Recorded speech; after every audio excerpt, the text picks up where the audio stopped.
चाषी समस्या बुझा सह विभिन्न धान मंडी बुलिले कृषक मोर्चा राज्य सभापति महेश्वर साहू। भद्रक जिला चांदबाली निर्वाचन मंडली अंतर्गत बामरबिंधा, हरिसिंहपुर, पलाशपुर, जलेश्वरपुर, मतो, गोविंदपुर, चांदबाली और तेंतुलडीही इत्यादि धान मंडी को आज बीजेपी कृषक मोर्चा राज्य सभापति महेश्वर साहू परिदर्शन करने सह चाषी मानक सह आलोचना करिसेंती। धान मंडी परिदर्शन समय धान क्विंटाल प्रति 3100 टंका करिथिबारु मुख्यमंत्री को उपस्थित चाषी माने धन्यवाद जणाइथिले। सरकार ओडिशा रे धान किणा कारबार को स्वच्छ एवं श्रृंखलित करबा पई व्यापक व्यवस्था करिसेंती। यासो जो माने धान किणा कारबार रे विशृंखला और असाधु उपाय अवलंबन करिवे सेमानक विरुद्ध रे दृष्टांतमूलक कार्यानुष्ठान नियाजियो बोली राज्य सभापति श्री साहू चेतावनी दैछंती।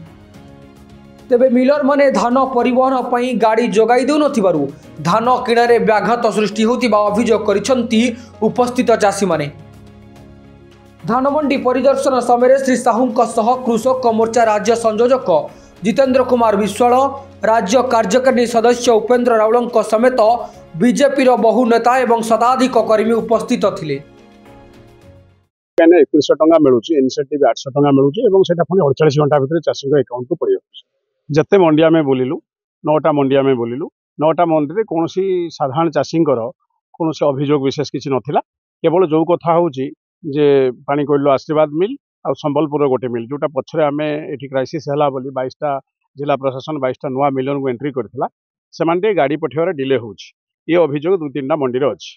कलेक्टर आमको 5:30 बेला अपॉइंटमेंट देइछन्ती। कलेक्टर सहित रिव्यू होबा आम कलेक्टर रिक्वेस्ट करिवु केमिति शीघ्र ये समस्या समाधान होबो।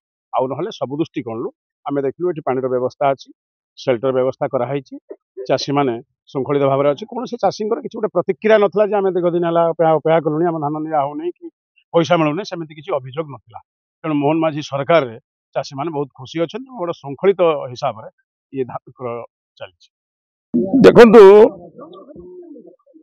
विगत नवीन पट्टनायक सरकार रे विजु जनता दल सरकार रे दीर्घ 24 वर्ष धरी ओडिशा रे धान किणा कारबार रे व्यापक अव्यवस्था कटनी छटनी एवं नवीन बाबू 2015 मसीह घोषणा करथिले जे चाषी मान को धान क्विंटाल 100 टंका बोनस देवे किंतु 9 वर्ष पड़ेला सरकार पड़ेला देले नहीं।